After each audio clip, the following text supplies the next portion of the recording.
Donc aujourd'hui, on est au local avec Carl Fagnan, qui est propriétaire, compétiteur, participe à la Fédération du Québec de Jiu-Jitsu et s'occupe d'un programme avec le OMA de concentration sportive et aussi arbitre, qui est une des raisons qu'on est ici aujourd'hui. Ouais, donc j'enseigne temps plein. Je compétitionne temps plein depuis presque 2009. Mhm. J'enseigne dans les programmes de concentration. Puis avec la fédération, j'ai un rôle de directeur sportif pour développer le sport, développer l'arbitrage, développer le règlement au Québec. Surtout après la pause de compétition qu'on a eue de 7 ans, là. Oui. Se remettre à jour. Puis là, ça a été annoncé cette semaine, mais Abidjan revient enfin à Montréal au mois de Bon. mai. Donc ça c'est en préparation vers les gros tournois qui reviennent à Montréal aussi. Oui, c'est drôle parce que j'ai vu Johnny la semaine passée, puis il a vanté ton travail à la Fédération. Il disait, je pense que tu t'occupes beaucoup de l'arbitrage justement à ce moment-là.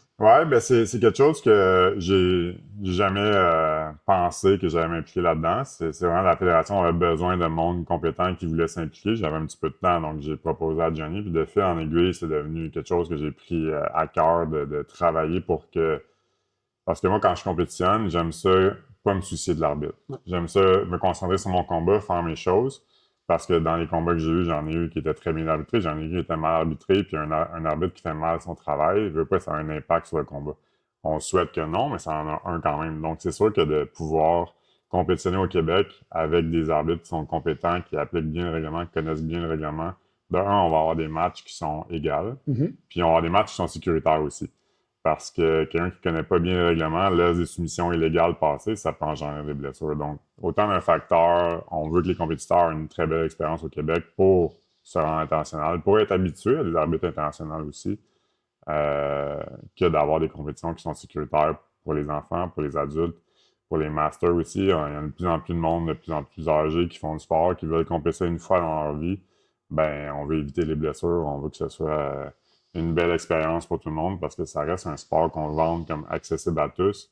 Ben, la compétition aussi, elle l'est. Donc, c'est pas juste un sport professionnel, c'est un sport qui est récréatif aussi pour la majorité du monde. Puis pourquoi tu voulais être arbitre? Est-ce que c'est parce qu'au départ, tu voulais juste connaître les règlements pour toi en tant que compétiteur ou ça t'intéressait vraiment d'être arbitre? Ben, c'est que plus on monte de niveau de compétition, on se rend compte qu'à ceinture noire, les gars, ils connaissent tout très bien le règlement.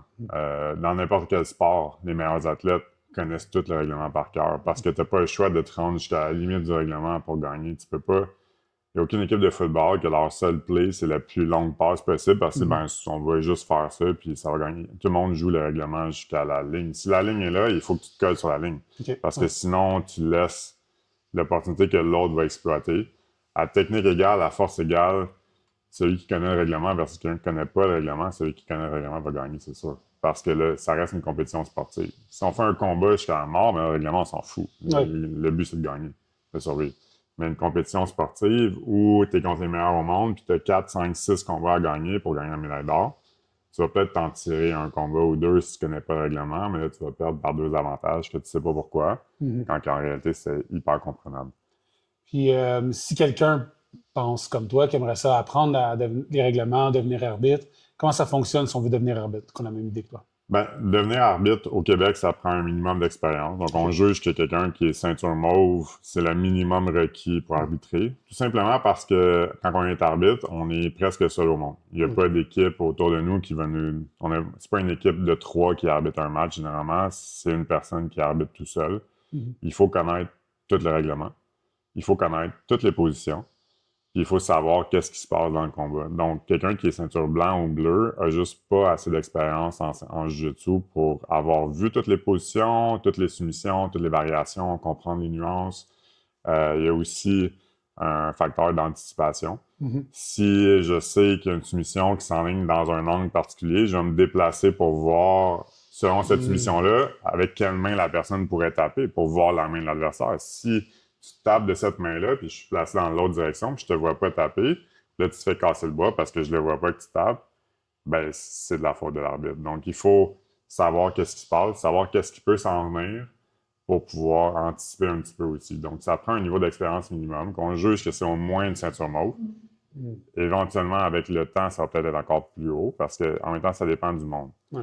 Euh, ça, dé- ça dépend du niveau d'expérience. Une ceinture mauve, récréative, qui là, se dit, OK, là, je vais arbitrer, mais qui n'a jamais vu une compétition de sa vie, ça va être très difficile parce que c'est une expérience complètement différente que s'entraîner dans un gym.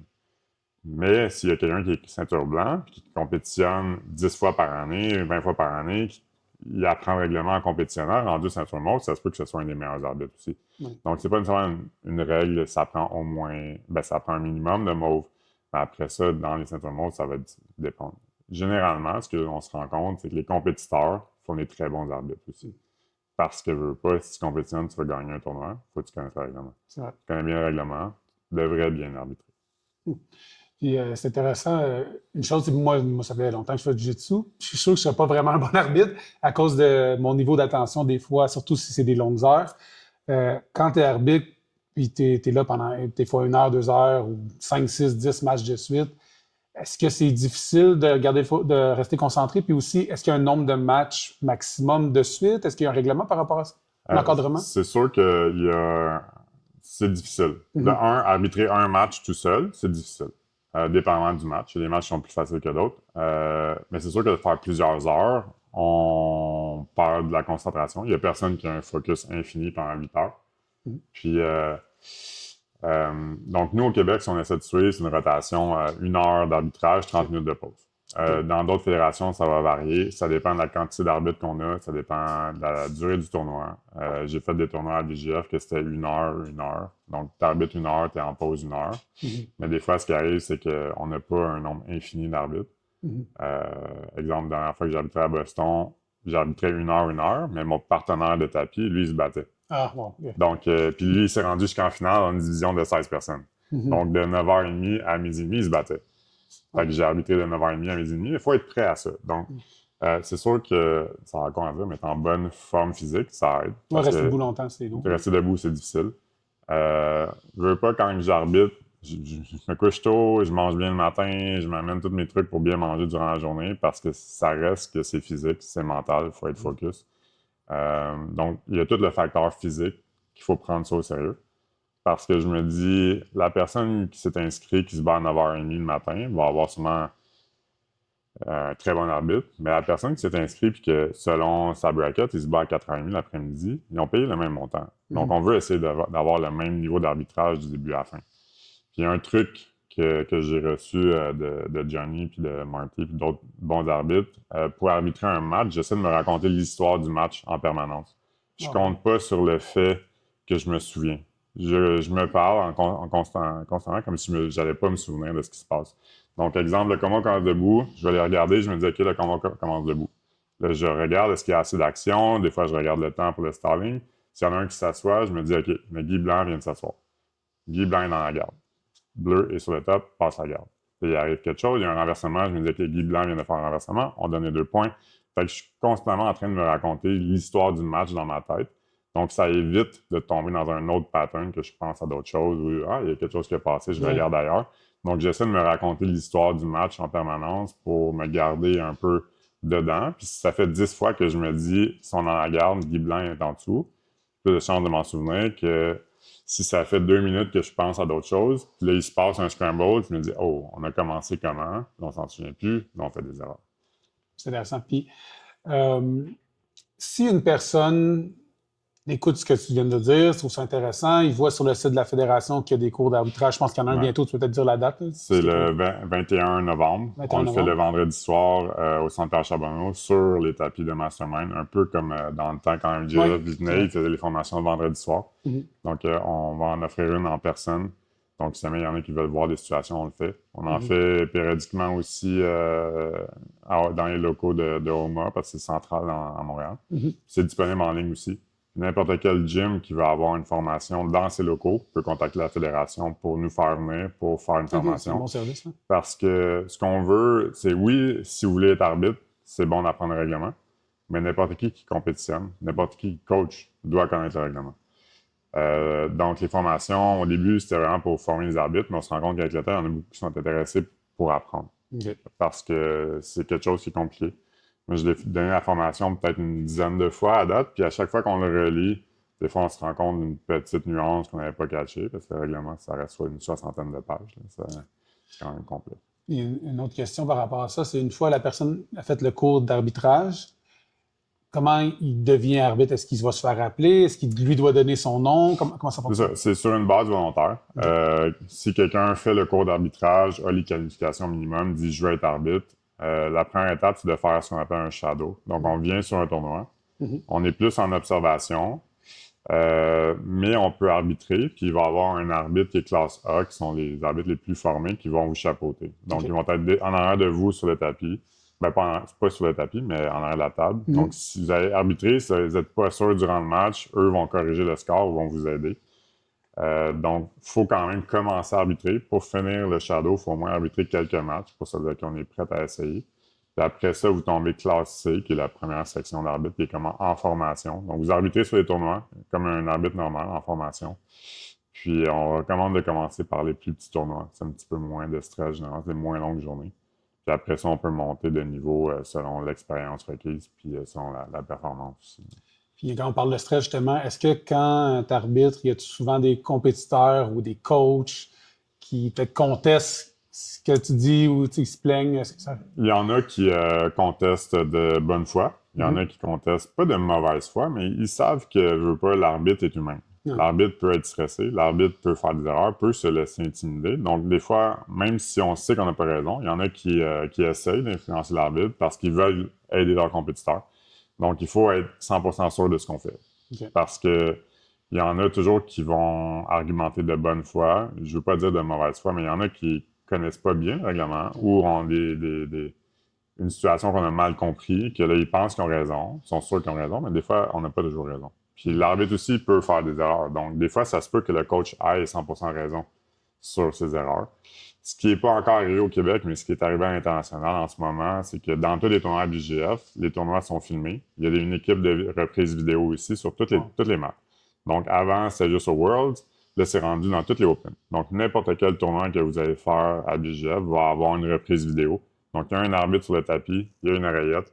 S'il y a un call qui est contesté par le coach, on n'a pas le choix de demander à la table, qui sont deux arbitres qui sont là juste pour réviser la reprise vidéo, pour s'assurer qu'il y ait le call le plus parfait possible. Puis toutes les disqualifications doivent être validées par les deux arbitres reprise vidéo aussi avec ce format-là. Mais ça engendre des coûts supplémentaires d'équipement d'arbitres, parce que ça prend deux arbitres de plus qui sont pas sur les tapis, qui sont à l'extérieur. Mais le sport se dirige vers ça aussi. Ça rend le sport beaucoup plus professionnel que Oui, puis les c'est talents que passés. quand on paye 100, 150 pièces pour faire un tournoi, puis qu'on perd à cause d'une erreur de l'arbitre, une disqualification qui est par erreur, c'est sûr que c'est fâchant. C'est sûr qu'on veut essayer d'éviter ça à tout prix, mais les erreurs sont humaines quand même. Puis, est-ce que, comme tu disais, souvent, tu disais que c'était pas nécessairement malhonnête ou peut-être il y a des incompréhensions. Des fois, les personnes pensent qu'ils sont fait mal jugés, mais en réalité, c'est qu'ils n'ont pas bien compris. Oui, ça arrive souvent parce que le règlement est complexe, le règlement est long, c'est une soixantaine de pages, puis le règlement change. D'année en année, il y a des modifications. Donc, si on ne se tient pas à jour sur le règlement, ce qu'on a appris il y a 10 ans, c'est peut-être complètement différent. Il y a des exemples rapides. Dans le passé, dès qu'on prenait un half-guard avec un crossface, c'est un avantage immédiat. À cette heure, il faut perdre la position pour avoir l'avantage. Donc, petite nuance que si on l'a appris dans le temps, on avait raison dans le temps. Mais ça l'a changé depuis. Donc, il y a beaucoup de règles qui changent d'année en année pour continuer le sport, le garder en évolution. Donc, c'est important de réapprendre le règlement aussi, puis pas se dire, ben, ça fait longtemps que je fais du jiu, je connais tout. Je vois l'arbitrage comme le jiu-jitsu en tant que tel. Tu peux pas dire, ça fait 10 ans que je fais du jiu, je connais tout. Ça, c'est impossible. Le sport change, on connaît pas tout. Donc, le règlement, je le vois un petit peu comme ça. Le règlement change, puis il y a des situations, des fois, qui sont tellement particulières. À chaque tournoi, on va voir des choses différentes. C'est pour ça que c'est important de garder un esprit ouvert. Même si on est coach depuis longtemps, c'est toujours pertinent de réapprendre le règlement.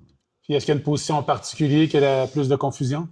La position la plus difficile, je pense qu'on va l'avoir sur le tapis, là, c'est Turtle, qui devient une position neutre, dépendamment de la situation, des renversements, des takedowns, des tentatives de progression de position. C'est la position qui est la souvent plus incomprise parce qu'on pense qu'on peut scorer de là, mais c'est une position neutre pour les deux athlètes. Oui, on va aller voir ça le tapis. Merci. Donc, on a discuté de la difficulté d'être arbitre, mais aussi des fois, en tant que compétiteur, on ne comprend pas vraiment les règlements, il y a des subtilités. Donc, Carl va nous montrer deux situations qui, des fois, sont mal comprises. Donc, la chose qui est le plus difficile, c'est quand on est dans la garde. Mettons que je suis assis, j'ai mes jambes entre moi et mon adversaire, je suis dans la garde. Il est sur le top. c'est moi qui joue la garde, c'est la personne qui passe. La seconde que je fais une technique qui part de la garde, puis qui me ramène, par exemple, sur le dessus, ici, ça serait un renversement. Ça serait 2 points pour moi. Juste de passer en dessous, revenir sur le dessus, avoir 3 secondes de contrôle, c'est 2 points. OK. Par contre, là où ça devient compliqué, c'est justement cette position-là. Après ça, ça devient une position neutre. Donc, c'est un turtle. Quand je suis ici, si par exemple, je mets Alex sur son dos, puis je tombe en side control, il y a beaucoup de monde qui dit « Ah, 3 points, il a passé la garde. » Mais techniquement, Alex n'avait jamais de garde. Okay. C'est une position neutre. Donc, j'ai pas de points pour l'avoir mis sur son dos. J'étais déjà sur le top. Okay. Je peux pas avoir des points de passage de garde si j'ai pas passé la garde. Il n'y avait jamais de jambes à passer. Si, mettons, je suis ici, Alex se rassoit, revient face à moi. Je suis ici, il y a une garde établie. Je passe. Là, j'aurais 3 points. La situation est vraiment similaire, mais la différence, c'est qu'il établit ses jambes entre moi et lui. Donc, si je suis ici, je le mets sur le dos directement. Il n'a jamais eu ses jambes entre moi et lui, donc je n'ai pas passé la garde. Si Alex se rassoit, puis il revient face à moi, puis là, je m'en vais ici, même s'il était face à moi 1 seconde, j'ai quand même passé la garde. Parce que si Alex m'avait renversé dans cette position-là, il y aurait eu des points pour me renverser. Donc, si tu peux scorer des points, moi, je peux scorer aussi. Puis, à partir de là, toutes les actions que, exemple, je suis ici, j'essaie de prendre le dos, je glisse, je me ramasse en dessous, Alex est revenu sur le dessus. Même si j'étais sur le dessus, je suis rendu en bas, l'action n'est pas venue d'une garde. Donc, c'est pas un renversement. Malgré que tu as eu les 2 points parce que tu m'as sweepé, ouais. Moi, je peux pas te re-sweeper. C'est pas un renversement parce que tu n'as pas de garde. Okay. Si, exemple, je suis ici, je m'en vais en avant, tu prends mes jambes et tu me mets sur le dos, c'est pas un renversement parce que tu n'avais pas de garde. C'est pas non plus un takedown parce qu'on n'est pas debout. Pour que ce soit un takedown, on est ici, il faudrait se relever debout. 3 secondes. 1, 2, 3. Là, tu me mets sur le dos. Là, ça serait 2 points pour un takedown. Donc, la complexité, c'est que turtle, c'est souvent une position neutre. Okay. C'est très difficile de scorer de là, mais c'est difficile de se faire scorer aussi. Parce que la seule progression qui me reste à partir de là, ça serait de rentrer les 2 hooks pour prendre le dos. Et ça serait 4 points. Dans une situation identique que je prends le dos, j'ai un hook, j'essaie, je glisse, je me ramasse en dessous. C'est pas 2 points non plus parce que tu n'étais pas dans la garde. C'est ça, moi, j'aurais pas de points, toi non plus. J'aurais un avantage pour avoir pris le dos, un hook, mais je me serais pas fait renverser. J'aurais une question. Comment on sait qu'on est rendu que la position neutre, où on a parlé du 3 secondes pour pouvoir faire des points? Est-ce que l'arbitre fait un signe en particulier ou quelque chose pour dire non, il n'y a pas de signaux pour établir les positions parce qu'en réalité, une garde, ça s'établit instantanément. Okay. C'est ça qu'on parlait tantôt. Quand je suis ici, dès que tu te rassois vers moi, si tu es là, puis exemple, tu me fais butterfly sweep immédiatement, tu vas avoir 2 points. Okay. S'il fallait attendre 3 secondes pour établir une garde, il faudrait que tu attendes 3 secondes avant de m'attaquer, ce qui n'est pas logique non plus. Ça mais disons qu'on se lève, on est dans une position que tu es devant moi, je me lève avec ta jambe, puis le 3 secondes, est-ce que l'arbitre va dire le 3 secondes a passé ou c'est juste qu'il compte dans sa tête? Non, l'arbitre ne va jamais... Okay. L'arbitre ne devrait jamais parler. Okay. En fait, l'arbitre va dire 4 commandes qui est combatch, paro, stop, ou falta ou louch, qui est 2 façons de dire des pénalités. Donc, les compétiteurs doivent connaître le règlement pour pouvoir compter le 3 secondes s'ils veulent le 2 points, sinon ils n'auront pas. C'est pour ça que c'est difficile de compétitionner parce qu'il faut être bon en jiu-jitsu, il faut être bon physiquement, mais il faut aussi comprendre le règlement pour savoir que dans une situation où, exemple, tu as mes jambes, on est ici, on se relève debout, tu me mets tout de suite sur le dos, tu n'auras pas des points parce que c'était jamais du combat debout. On n'est pas revenu 3 secondes debout. Donc, des fois, il faut être patient avec, justement, les règles. Quand on commence, on n'a pas l'expérience de comprendre ça, mais à plus haut niveau, les gars vont le savoir à 100%. Puis là, même, je réalise à l'inverse, si tu es un peu futé et il ne reste pas beaucoup de temps, le gars qui, à place de se lever, il se laisse tomber immédiatement parce que s'il attend 3 secondes, il perd 2 points. Oui, parce que, exemple, même situation, je suis ici, il reste 20 secondes, je gagne 2-0. Si je me mets sur le dos, c'est pas des points. Parce que ça a commencé d'une position neutre. Donc, tu n'as pas scoré de là non plus.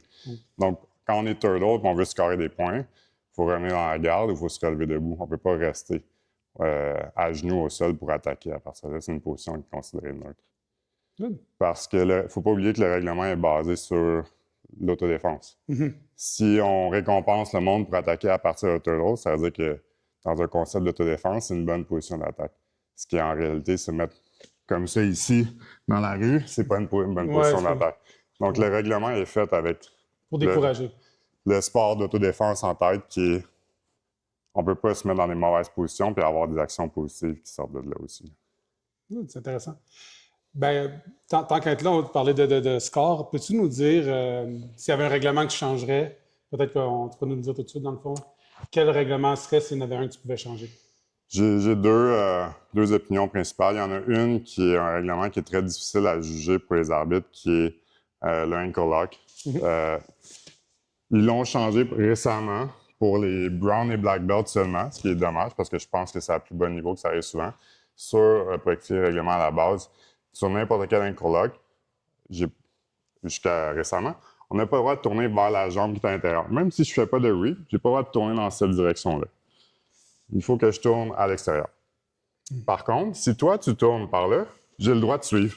Ah, bon. Donc, qui a initié le roll vers l'intérieur, c'est vraiment difficile à déterminer parce que souvent, c'est un petit peu des deux. Fait que si moi, je suis comme ça, puis toi, tu tournes dans l'autre direction, puis je reste accroché, puis on roule au complet, c'est correct. Wow. Par contre, si moi, je fais ça, ben là, je suis disqualifié en ceinture blanc, bleu, mauve. Ce que je trouve, c'est très difficile à juger parce que c'est jamais noir et blanc. Qui a initié le roll? Souvent, c'est un petit peu des deux. La personne qui est sur le top tourne, l'autre suit, mais là, c'est qui se fait pénaliser. Ouais. Puis c'est que dans ce règlement-là, c'est une disqualification en plus. Donc, c'est même pas une pénalité, c'est le match est arrêté complètement. Donc, toi, tu voudrais qu'on puisse tourner ou tu voudrais que c'est peut-être une pénalité ou quelque chose? Jusqu'à récemment, c'était illégal à tous les niveaux. Okay. La dernière modification en 2025 qui ont permis aux brown et black belt de tourner vers l'intérieur tout le temps. Je pense pas que c'est plus dangereux que d'autres choses. Puis je pense que ça évite beaucoup de disqualifications qui n'ont pas lieu d'être. Puis c'est tellement dur à terminer qui a commis la faute que c'est vraiment dur pour les arbitres, pour les compétiteurs, pour les coachs de suivre ce règlement-là. Puis ça peut créer des frustrations aussi si tu sais que c'est pas toi qui as tourné, exemple. Exact. Ouais. Parce que ça reste que c'est une disqualification. Si maintenant c'est une pénalité, on dit c'est une pénalité, on peut vivre avec. Il reste 3 autres, mais la disqualification, le tournoi est fini. Tu pardonnes pas. Puis dans les tournois simple élimination, tu t'en vas chez vous. Le tournoi est fini complètement. Donc, c'est très dur à juger pour tout le monde. C'est pas un règlement que je pense qui est approprié ou qu'on va continuer à garder. J'imagine qu'ils vont l'appliquer pour les ceintures blancs, bleu, mauve bientôt. Mais ça serait ça ma priorité.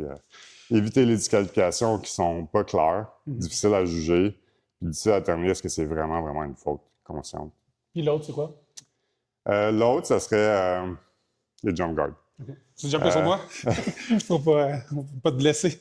Les jump guards, on est ici, on est debout, on se lance, on saute ici. Quand la personne est prête à recevoir ça, puis que c'est bien fait, pas de stress. Ouais. Mais là, on se lève, on est en plein milieu de l'action, je me lance un peu croche, je me lance sur le genou. Toutes ces blessures-là, c'est des blessures qui sont souvent catastrophiques. Donc, c'est quelque chose qui c'est pas permis en ceinture blanche, c'est pas permis pour les enfants. Par contre, c'est juste une pénalité. OK. Donc, c'est même tu dois être disqualifié. Tu peux être disqualifié après 4 fois. 4 fois, wow, OK. Ouais. La réalité du règlement, c'est que si je le fais, je me fais pénaliser, mais tu t'es blessé, je gagne quand même parce que tu t'es blessé. C'est pas de ma faute, mais en réalité, selon moi, c'est de ma faute quand même. Okay. So, c'est une question de santé et sécurité, dans le fond, que tu dis qu'on ne devrait pas l'avoir. Oui, je le permettrais sûrement à un niveau professionnel qui est peut-être brown, black, adulte. Pour les enfants, ceinture blanc, les masters, je pense que interdire le jump guard, ça n'enlèverait pas tant que ça au jiu-jitsu. Effectivement. Ça éviterait des blessures qui sont seulement catastrophiques. Là, parce qu'un genou fini, quand il faut que tu ailles travailler sur la construction de la main, c'est impossible. C'est fini. Tu pars une année au moins. Pour un sport qui est récréatif. Quand on est professionnel, c'est différent. On assume des risques plus élevés. Mais quelqu'un qui fait son premier tournoi à 50 ans, qui se fait lancer sur le genou, perd un genou, c'est dommage pour le sport. C'est intéressant parce que c'est la réalité du jiu-jitsu comparé peut-être au judo, etc., que beaucoup de gens ont 30-40 ans puis commencent des tournois. Donc, ça exact, parce que les tournois sont promus pour que quelqu'un de récréatif puisse faire un tournoi. Si on dit les tournois, c'est pour les professionnels, bien, les règlements vont être différents.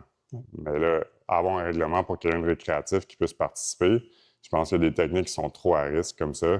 Tu sais, les scissor takedowns sont interdits parce que c'est dangereux pour le genou, mais un jump guard sur le genou, c'est exactement la même chose. On ne contrôle plus notre poids, on est dans les airs, on se lance, Puis si la personne est droite, le genou, c'est fini, ça va par en arrière.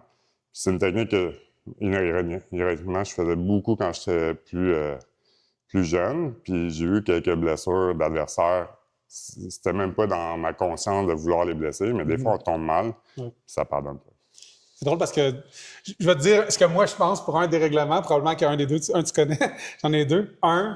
Je pense que pour le guard, tu devrais perdre un avantage. Pas 2 points ou disqualifié puis te forcer à te lever, mais juste un avantage parce que si on te force à te lever, ça devient presque du judo, puis c'est pas ça qu'on veut faire. Par contre, quand on parle d'autodéfense, je pense qu'il n'y a personne qui peut penser que pull guard, c'est un bon move d'autodéfense. Moi, je pense que je donnerais un avantage, mais ça, c'est personnel. Mais une autre chose qu'ils ont dans... Je pense que c'est Grappler's Quest ou Naga.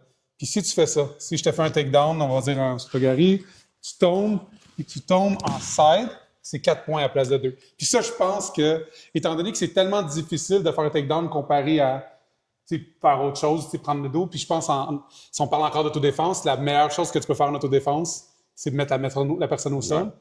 Si tu passes la garde d'un coup, moi, j'ai l'impression qu'il devrait donner 4 points. Ça, c'est la seule chose que je changerais personnellement. Oui, c'est ça. C'est ADCC qui ont le concept d'un clean takedown ou un clean sweep. Toutes les techniques qui finissent directement sur le côté ou directement en mount scorent plus de points que si on tombe dans la garde.